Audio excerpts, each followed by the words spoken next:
Bom dia, irmãos.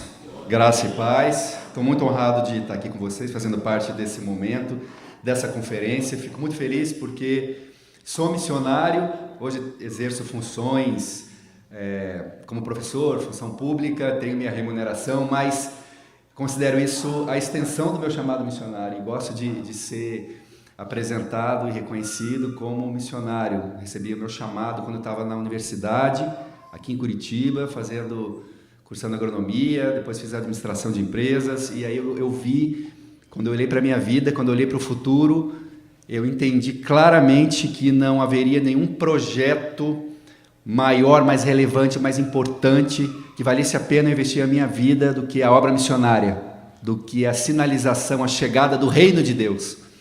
E ali eu decidi consagrar a minha vida para a obra missionária, e tem sido assim, completando aí quase 30 anos de ministério já, e tem sido uma caminhada que tem valido a pena. Deus, quando Ele me chamou para servir em missões, eu não sabia muito bem como que seria. Eu quero contar um pouquinho do meu testemunho, porque falando do meu testemunho, eu já vou entrando no conteúdo que eu quero trazer para os irmãos. E eu fui buscar treinamento com o apoio da minha igreja, treinamento missionário, queria ter uma experiência prática, depois de ficar 5 anos numa faculdade, não queria ficar mais 4 anos no seminário teológico. Então, fui buscar um curso de missões mais curto para poder começar a servir. E aí, o prático desse curso foi no leste europeu, foi na Romênia. Foi minha primeira experiência missionária já no campo transcultural. Eu cheguei na Romênia, isso foi o ano de 1993, o país estava numa convulsão muito grande, porque no leste europeu estavam caindo os regimes comunistas, o muro de Berlim tinha caído recentemente, e as pessoas estavam muito sedentas do Evangelho. Então, foi uma experiência muito rica nesse sentido, porque por 70 anos não era possível evangelizar na Romênia abertamente, tinha uma igreja subterrânea.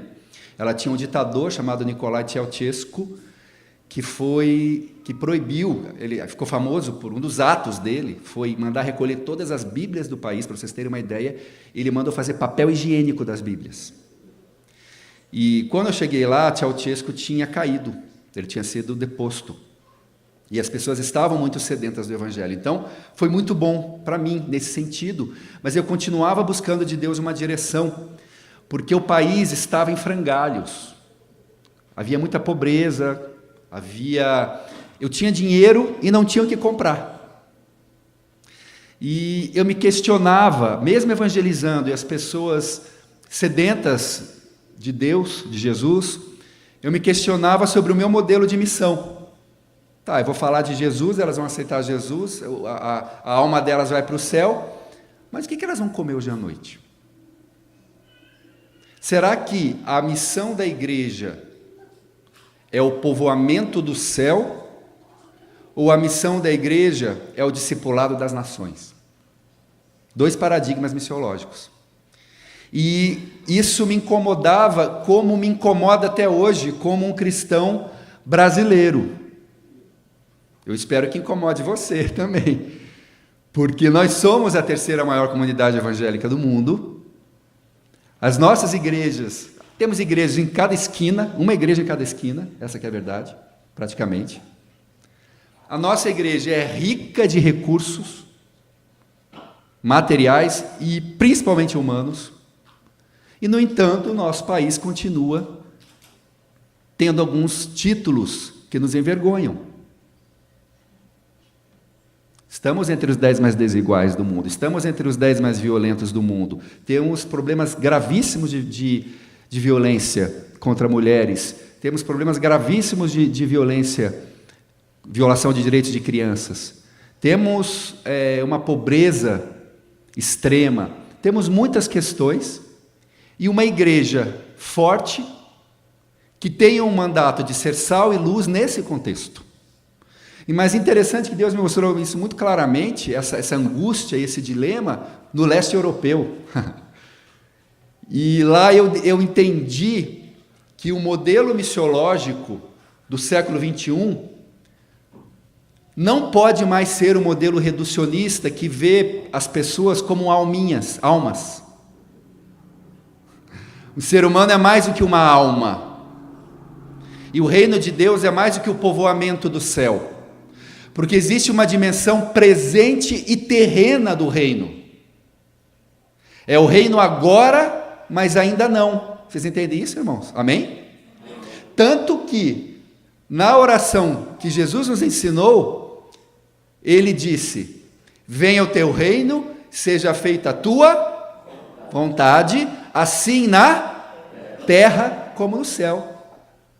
É para o reino se manifestar onde? Na terra. Ele é um reino celestial, é o reino dos céus, mas esse reino precisa encontrar sua expressão, sua sinalização na terra, ou seja, é um reino celestial, mas também é um reino, pasmem irmãos, terreno. Ainda que ele não venha completamente, ele tem que vir significativamente, porque tem igreja nessa terra. E se ele não estiver vindo, tem alguma coisa errada com essa igreja ou com a nossa missiologia. Porque se a nossa missiologia, a nossa visão missiológica é reduzida, a nossa influência também será reduzida. E aí eu falei, eu não quero ser um missionário só que vai povoar o céu. Não que essas coisas sejam antagônicas. Eu quero ser um discipulador de nações. E aí eu entendi que deveria retornar ao Brasil. Fiz um curso de desenvolvimento comunitário, aproveitando que tinha formação, um pouco de formação nessa área. Eles me enviaram para fazer um estágio com ribeirinhos na região amazônica. Foi outra grande escola. Eu fiquei 3 meses, mais ou menos, trabalhando no Alto Rio Purus, numa época em que estava mudando a moeda no Brasil, estava entrando o real. E antes de entrar o real, tinha a URV. Vocês lembram da URV? Que ela era reajustada diariamente. E eu percebi que os ribeirinhos vendiam os frutos do seu trabalho, do extrativismo, a mandioca, o peixe, e eles recebiam o dinheiro 3 meses, 6 meses depois. Uma inflação que nós tínhamos em 1993, 94, que chegou a 70% ao mês. Então eu vi, eles estão sendo explorados. Essa exploração está mantendo essas pessoas na pobreza e na miséria. Aí eu decidi, quer saber, eu vou dar aula de economia para os ribeirinhos. Sentavam os ribeirinhos lá na beira do rio Purus. É o seguinte, você vai pegar o valor da mandioca, do peixe, você divide vê quantas URVs, e aí você vai vender em URV, porque aí vai ser indexado, todo dia o seu produto vai ser reajustado. Fazia o culto e depois fazia isso. E eu percebia que, entre aspas, dar aulas de economia para ribeirinhos era o reino de Deus chegando ali também. Porque aquilo estava ajudando aquelas pessoas a sair daquela condição de exploração e pobreza. Era tão reino de Deus chegando quanto a hora do culto que eu ministrava. Porque o propósito de Deus, aquela noção, venha o teu reino, seja feita a tua vontade, se cumpria. E a vontade de Deus é ampla, ela é abrangente. O reino de Deus é a vontade de Deus. O reino de Deus é o domínio de Deus, é o governo de Deus. Existem muitos textos que falam sobre reino, Eu separei alguns aqui, eu quero ler rapidamente só 3 deles para vocês. Marcos 1,15 diz assim: ele dizia, o tempo está cumprido, o reino de Deus está próximo, arrependam-se e creiam no Evangelho. O reino de Deus está próximo, o reino de Deus é chegado a vós. No livro de Mateus, capítulo 6, versículos 9 e 10, já mencionei aqui, o Pai Nosso, que estás no céu, santificado seja o teu nome, venha o teu reino, seja feita a tua vontade, assim na terra como no céu. Ou seja, a noção de reino de Deus está associada à vontade de Deus. E o texto de Mateus também, capítulo 6, muito conhecido, versículo 33. Busquem em primeiro lugar o reino de Deus e a sua justiça, e todas essas coisas lhes serão acrescentadas. Jesus ensinou o tempo todo sobre o reino de Deus. Reino, reino, reino. Jesus falou pouco, irmãos, de céu. E Jesus falou pouco de igreja, tá? A gente fala bastante de céu e de igreja, mas Jesus falou muito mais de reino. Não confundamos reino com a eclésia, nem o reino com o céu, porque o reino é maior e mais abrangente do que isso. O reino de Deus é o governo pleno de Deus. Se eu perguntar para vocês aqui, quantos aqui o reino de Deus já chegou na sua vida? Levanta a mão. O reino de Deus já chegou na sua vida? Amém? O que eu estou perguntando na verdade? Quem governa a sua vida? Essa é a pergunta. Se há governo de Deus ali, se é a vontade de Deus que é feita ali, há reino de Deus. Se não há governo de Deus, não tem reino. Qual é a melhor definição de reino? Tem muitas definições válidas, né? O reino de Deus é justiça, é paz, é alegria no Espírito Santo. Jesus, a maioria das parábolas de Jesus são acerca do reino. Então eu poderia ficar semanas discursando sobre o reino de Deus. Mas uma definição muito simples de reino é todo lugar, todo ambiente onde Deus reina. Isso é reino de Deus. Se Deus ali reina, o reino de Deus se manifesta. E esse reino é abrangente, é total. Ele diz respeito a todas as dimensões da vida. Seria muito pequenininho, um deusinho que governasse apenas sobre os espíritos humanos, ou sobre uma dimensão religiosa da vida. Deus é o Senhor de toda a vida. Cristo é o Senhor de toda a criação. E Ele tem plenos desígnios para a sua obra, para a sua criação. E esse reino ele é tão importante, ele permeia o conceito de reino e de governo de Deus, permeia toda a Escritura, de Gênesis a Apocalipse. Ele é a razão última da obra missionária, e ele é a razão última da existência da igreja. Eu posso perguntar para vocês, por que existe a Igreja Presbiteriana Independente aqui, do Largo da Ordem? Para que essa igreja existe? Qual é o propósito dela? Vocês poderiam me responder muitas coisas, todas elas legítimas e corretas. Aí tem muitas declarações de missão, de visão de igrejas, né? Para adorar, para servir, para amar, para proclamar, para isso, para aquilo. Mas a razão última, quando você espreme tudo, lá no final das contas, a razão última da existência da igreja permanecer aqui na terra é para que o reino venha, para que Deus governe. Por que existe ministério de missões? Para que Deus governe. Para que tem ministério infantil? Para que Deus governe na vida das crianças. Por que damos ofertas e dízimos? Para que Deus governe, para que o reino dele se estabeleça. No final das contas, nós estamos aqui para que esse reino, essa vontade de Deus seja feita, para que Deus recupere e estabeleça o seu domínio, o seu governo sobre a humanidade, sobre a criação, que nunca deveria ter saído das mãos dele, que ele outorgou ao clímax da sua criação, aqueles que ele criou à sua imagem e semelhança, dando poder e autoridade para Adão, para Eva, e estes se rebelaram contra ele. E o que Deus tem feito desde então, a narrativa bíblica é o relato de reconciliação, de restauração disso que se perdeu. A obra missionária é a restauração de todas as coisas, é a reconciliação de todas as coisas. Isso está em Colossenses 1:20. É isso que nós estamos fazendo. Por isso nós estamos aqui. Voltar o governo, voltar o domínio para as mãos de quem ele nunca deveria ter saído. E o reino de Deus é também a chave hermenêutica, a chave interpretativa das Escrituras. Eu vou explicar o que eu quero dizer com esse conceito. Tá? Primeira vez que eu fui para a África, me colocaram na casa, também foi logo depois que eu comecei o CAD, que é a organização que eu fundei, que eu trabalho hoje. Quando eu voltei para o Brasil, depois saindo do Amazonas, eu decidi que eu voltaria para Curitiba, a minha cidade. Estou muito feliz de estar aqui esse final de semana, porque morando em Brasília lá, a secura é grande. Depois de 3 meses lá, eu vim passar esse final de semana aqui com vocês. É muito bom estar aqui em Curitiba. E eu decidi voltar para Curitiba e começar um projeto de discipulado integral numa comunidade pobre e violenta e de vulnerabilidade social.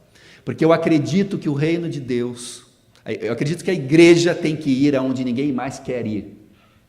A igreja tem sempre que se perguntar, tem lugar aí onde ninguém quer ir? Então lá nós vamos.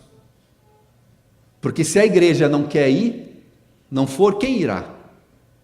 Quando eu falo lugar, não necessariamente um território, eu posso estar falando de um público, de uma determinada população em situação de pobreza, vulnerabilidade e exclusão. E aí eu comecei o projeto do CAD, depois eu falar um pouquinho mais sobre isso, mas logo no segundo ano já me chamaram para ir para a África, testemunhar e aprender um pouquinho com os projetos que tinham lá, e me hospedaram na casa de cristãos brancos, africaners, sul-africanos. E o Mandela tinha acabado de ser eleito presidente da África do Sul. O apartheid tinha caído. Qual não foi a minha surpresa para, na mesa do jantar, aqueles irmãos, aquele irmão em Cristo, começaram o seu discurso de indignação, porque, afinal de contas, o apartheid tinha caído. Ele estava indignado. Eu falei, como? Hein? E ele começou a me dar uma justificativa teológica, bíblica, para o apartheid. Irmãos, você tira o que você quiser daqui.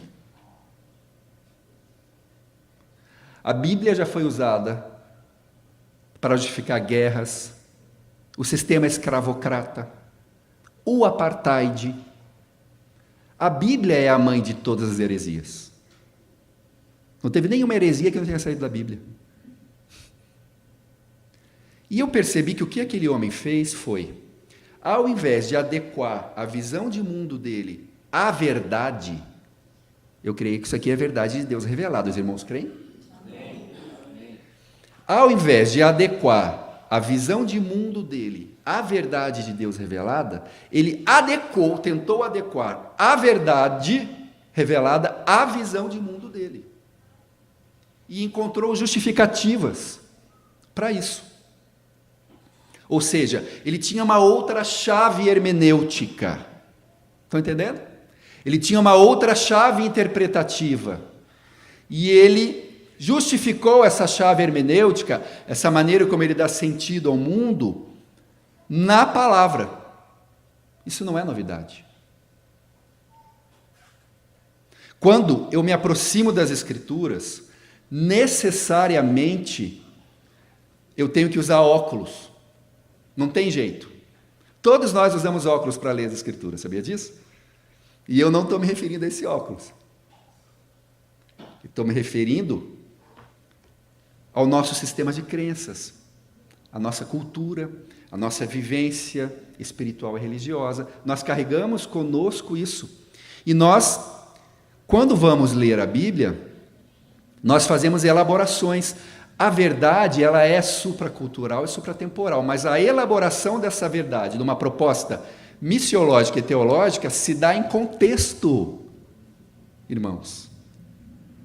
O Antônio Carlos Costa, ele diz, quando o teólogo americano, norte-americano, europeu, quando ele sai de casa para ir para a igreja, trabalhar, vamos dizer assim, no caminho, ele não tem medo de bala perdida, ele não vê uma criança pedindo esmolas no semáforo, ele não vê uma mansão do lado de uma favela.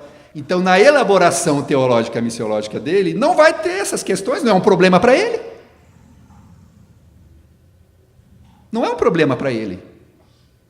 Ele vai se preocupar como ter um amparo psicológico, enfim, da alma dele diante da angústia da morte. Vai ser uma teologia que vai ser muito mais focada na questão da salvação da alma, que ele vai para o céu quando ele morre, porque é a preocupação dele. Ou em como que ele pode prosperar naquele contexto capitalista, enfim.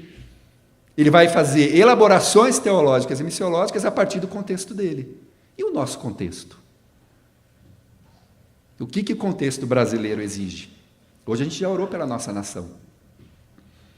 O que o contexto de Curitiba exige? A bela capital ecológica, né? Irmãos, eu Eu tive a honra de fazer parte da equipe técnica. Eu tenho mestrado em antropologia social. Eu fiz parte da equipe técnica que conduziu o diagnóstico da realidade social da criança e do adolescente de Curitiba. A nossa cidade foi a primeira grande cidade brasileira a fazer um diagnóstico da situação da sua infância. 1 ano de trabalho, 30 pessoas em campo, pesquisadores. Como eu sou antropólogo social, o meu trabalho eram as pesquisas qualitativas. Ou seja, o meu trabalho específico não era tem X% de crianças fora da escola, tem X% de crianças que sofrem abuso sexual e violência. Não, eu tinha que conversar com a criança. Eu tinha que ir na casa da criança. Eu conversei com uma mãe que teve um filho adolescente assassinado. Eu fui nas casas lares de Curitiba, que recebem as crianças, que o Estado teve que dizer, tira a criança da família, porque é muito risco para ela ficar convivendo com o pai e com a mãe. Olha o nível de violação. Conheci a realidade da nossa cidade. Das Mercês ao Bairro Novo, você sai da Bélgica e vai para o Congo em termos de indicadores sociais. Em 11 quilômetros. Não tem como ter uma igreja nessa cidade omissa. Não tem como. Ou nós estamos vivendo o Evangelho, ou estamos brincando de uma abstração vaga, para nos sentirmos melhores. Essa é a palavra de desafio que eu quero trazer para a igreja. O enfoque missional, o enfoque de uma igreja que precisa e deve ser relevante no seu contexto, que precisa discernir o seu contexto, que entende o que é reino, como chave hermenêutica, como razão última da sua própria existência. Alguém já disse, e eu creio nisso, em parte, não é um absoluto, mas diz muito essa frase. Se a cidade vai mal, é porque a igreja vai mal. Nós não somos os sacerdotes? Nós não somos os ministros da reconciliação? Nossa tarefa não é sinalizar o reino aqui na terra? E o reino de Deus, entender o reino de Deus como chave hermenêutica, amplia o escopo da missão e amplia a nossa responsabilidade. Eu posso, por exemplo, ler o livro de Êxodo, né? Um outro exemplo de equívoco hermenêutico. Eu estou lendo o livro de Êxodo, o que fala o livro de Êxodo? Moisés, o libertador, liberta o povo oprimido, o povo de Israel, do seu opressor, o povo do Egito. Deus abre o Mar Vermelho, um maravilhoso relato, né, de fundante de Israel, e eles vão possuir uma terra prometida. Então Deus é o Deus que liberta o pobre da sua pobreza, liberta o oprimido do seu opressor. Eu estou na América Latina na década de 60, desigualdades sociais, pobreza, miséria e ditaduras. Eu leio o texto de Êxodo e falo, nossa, olha o que Deus faz, Deus é isso, Deus é o libertador. Aí eu transformo Jesus num ativista sociopolítico. E falo que a missão da igreja é agir politicamente para a mudança de estruturas sociais. Nasce uma teologia. Que teologia é essa? Muito forte na América Latina. Teologia da libertação. Influenciou muito a igreja católica e as denominações históricas. Embora traga uma parte da revelação, como sistema teológico, na minha humilde concepção, é um equívoco hermenêutico. Porque é reducionista. Não dá conta da amplitude do reino de Deus. Não tem pecado, não tem milagres, não tem o sobrenatural, não tem salvação individual. E muitas denominações foram nessa onda, nesse equívoco hermenêutico. Hoje, a coisa é outra. Hoje temos um outro equívoco hermenêutico, hegemônico. Nós vivemos tempos de ascensão do capitalismo e do neoliberalismo. E o anseio da classe média é o quê? Ascensão social. O que eu vou fazer? Eu vou colocar a Bíblia a meu serviço.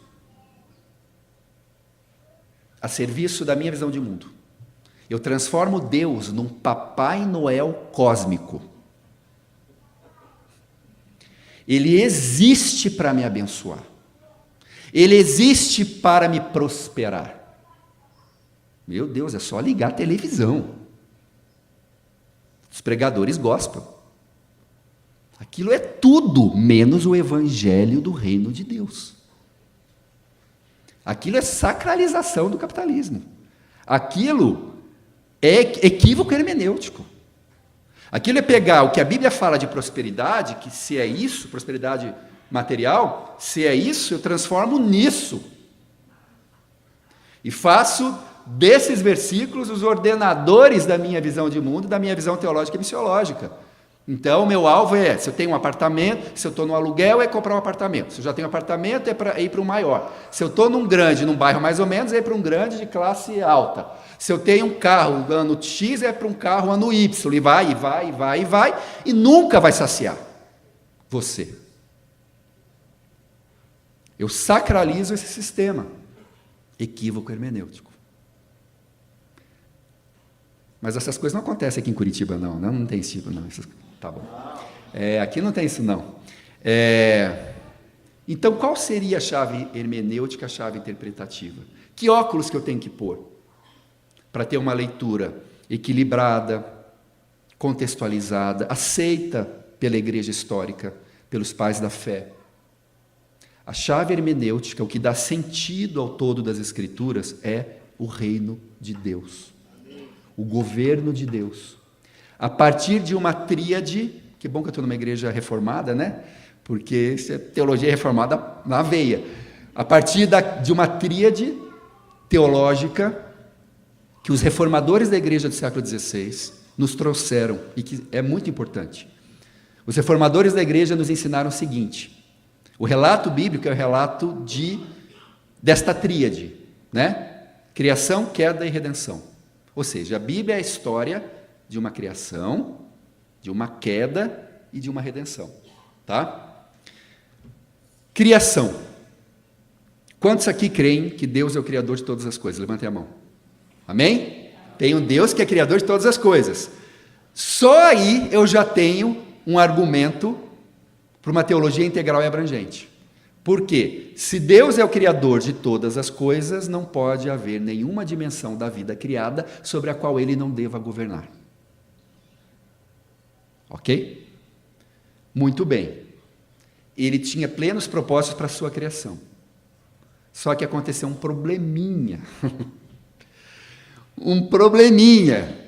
Qual é o segundo elemento da tríade? A queda. E aqui, irmãos, eu quero chamar a atenção para vocês da queda, por quê? Acho que a gente fala pouco da queda. Mas a queda é fundamental. Porque é o conceito que eu tenho de queda que vai influenciar, que vai determinar o conceito que eu tenho de... Qual é o terceiro elemento da tríade? Redenção. Se não tivesse queda, não precisava ter redenção. Só existe uma redenção porque houve uma queda. Então, antes de entender o que é a redenção, eu tenho que entender o que é a queda.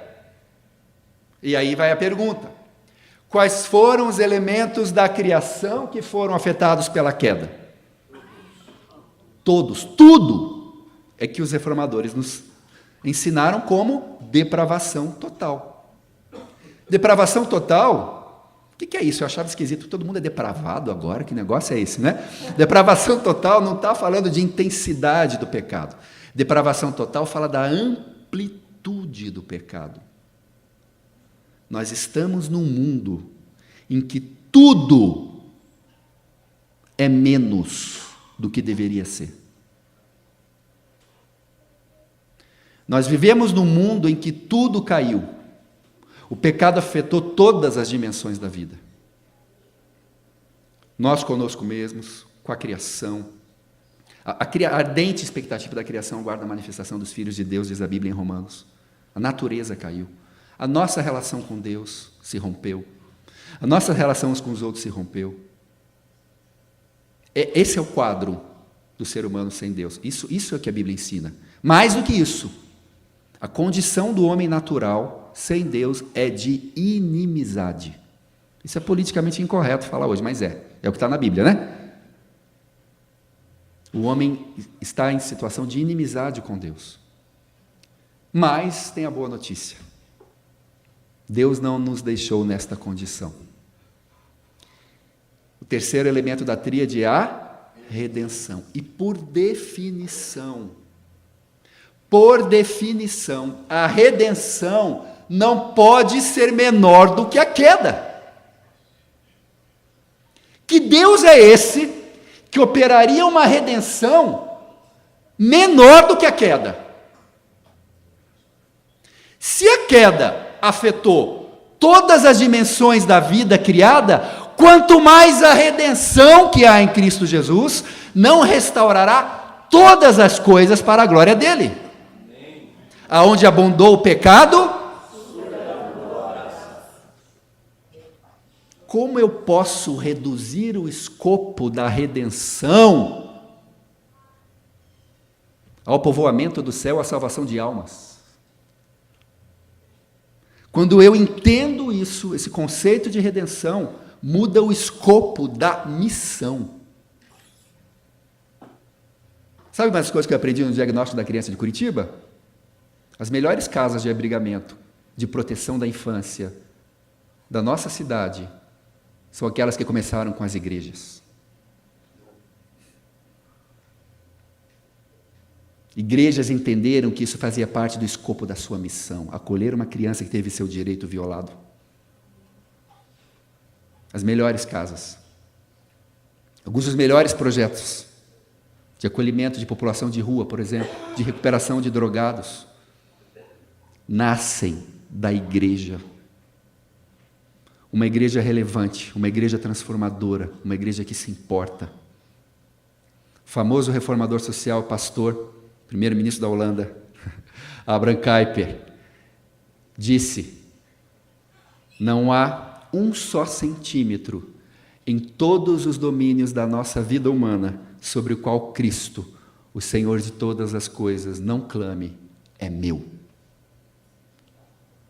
Não há um só centímetro em todos os domínios da nossa vida humana sobre o qual Cristo, o Senhor de todas as coisas, não clame, é meu. Isso é entender reino de Deus.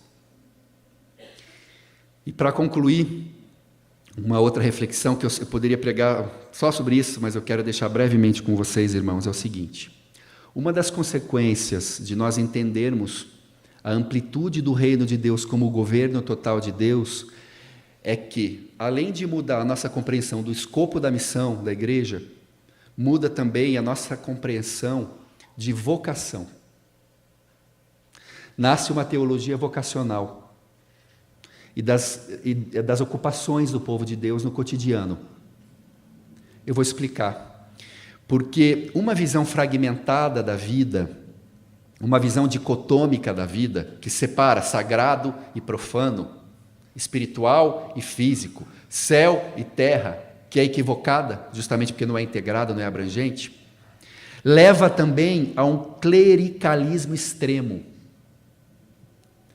Aqueles que têm um chamado superior, pastores e missionários, sacerdotes, e aqueles que têm um chamado, vamos dizer assim, permitido,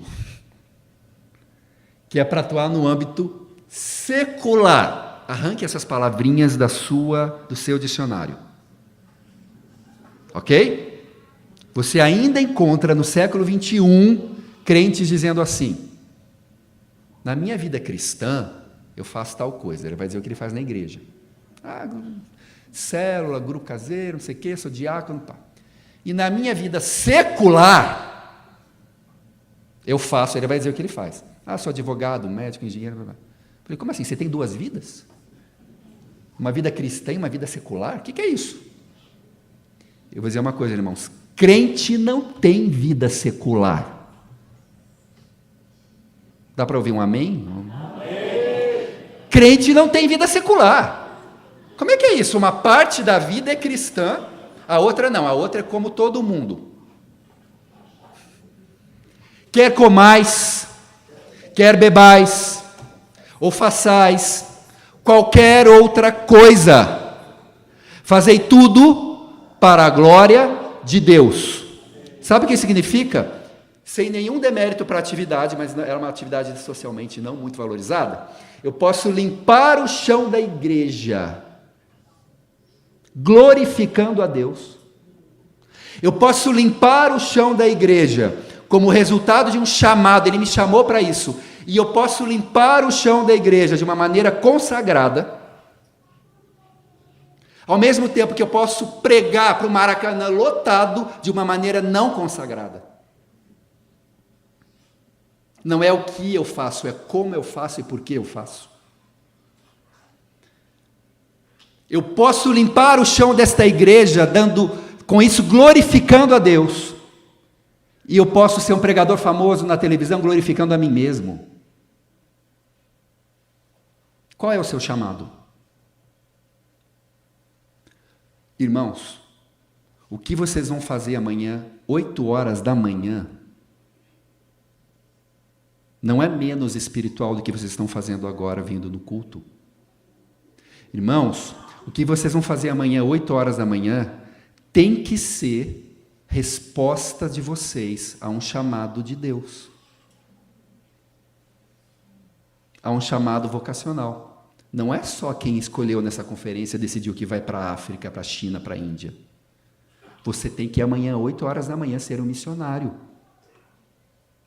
Mas não naquela visãozinha estreita, eu vou para o meu trabalho para evangelizar os colegas, lá eu não posso roubar, não posso mentir. Não é isso. A sua ação, a natureza da sua atividade, seja ela qual for, deve expressar glória para Deus. Isso é uma igreja missional e relevante. Imagina o povo de Deus fazendo isso. O Brasil já tinha sido transformado. Precisamos de uma teologia vocacional, romper com os paradigmas do bispo de Cartago, Eusébio. Ele viveu no século IV, ele ensinou para a igreja que tem 2 tipos de vida, a vida perfeita e a vida permitida. A vida perfeita era para os monges e sacerdotes, a permitida era para os artesãos, para os comerciantes, para a dona de casa, para o resto do povo.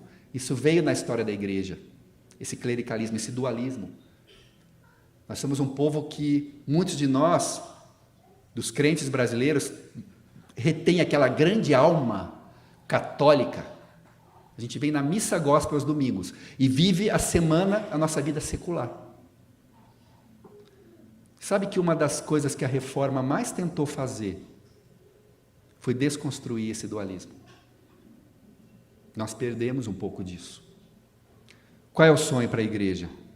Uma igreja missional, aonde o seu povo exerce as suas vocações, aonde está, glorificando a Deus, como resposta a um chamado em fé, mas uma igreja que também investe em missões, enviando aqueles que vão que têm um chamado específico para ir para os lugares mais negligenciados da palavra e de obra, porque isso também tem que ser uma preocupação da igreja. Porque um dia alguém se preocupou conosco. E a América Latina, aqui em 1917, era campo missionário, quase não tinha testemunho de fé evangélica. Em 1987, 70 anos depois, apenas, no escopo de 2000 anos de história da fé cristã, foi declarada força missionária. Ou seja, igreja brasileira, é o seguinte, a bola agora é nossa.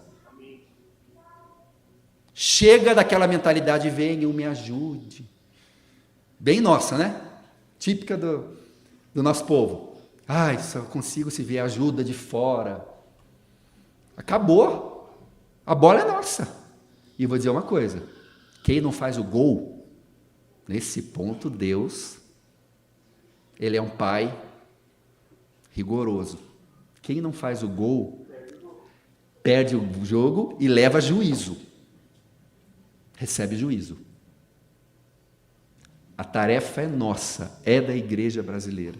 Uma igreja missional e relevante no seu contexto, e uma igreja missionária que envia os seus capacitados e chamados para os contextos mais negligenciados da palavra e de obra. Amém? Amém. Não posso deixar de perder essa oportunidade para vocês conhecerem um pouquinho mais do nosso trabalho. Em vez de eu ficar falando muito, eu vou passar um vídeo de alguns minutinhos, que foi uma reportagem, 3 minutinhos só, que foi uma reportagem da RPC TV, que vocês provavelmente não assistiram, porque foi ao ar 6 e pouco da manhã, então vão assistir agora, para conhecer um pouquinho, no Bom Dia Paraná, né? Para conhecer um pouquinho do trabalho que eu não contei aqui, né? Mas que eu iniciei há 25 anos atrás, e Graças a Deus, começamos com um pequeno trabalho de recreação orientada para crianças. O trabalho cresceu, hoje estamos em 7 estados brasileiros, são mais ou menos 17 mil beneficiários dos nossos projetos, na Bahia, Pernambuco, Ceará, tudo com o trabalho que começou aqui em Curitiba. E hoje eu tenho a honra também de estar vivendo um momento muito especial, porque os meus colegas de trabalho no CAD são as criancinhas que a gente começou a cuidar com 4 anos de idade, né? A nossa assistente social, os nossos educadores sociais, quase todos na universidade. O rapaz que cuida da nossa comunicação eram as crianças que a gente cuidava, que estavam em situação de vulnerabilidade, hoje trabalham na instituição. Quero convidar vocês, então, a conhecer um pouquinho mais sobre o nosso trabalho, entrar no site cadi.org.br, Centro de Assistência e Desenvolvimento Integral, e você pode fazer uma visita e conhecer, se você tem interesse em implantar projetos ou apoiar projetos missionários de transformação integral na perspectiva bíblica. Nós também temos um curso de formação nessa área, um curso intensivo de 8 dias, presencial, que prepara o obreiro cristão, o líder cristão para isso, e o missionário, tá bom? Irmãos, foi uma alegria estar com vocês, Deus abençoe, e obrigado pelo convite.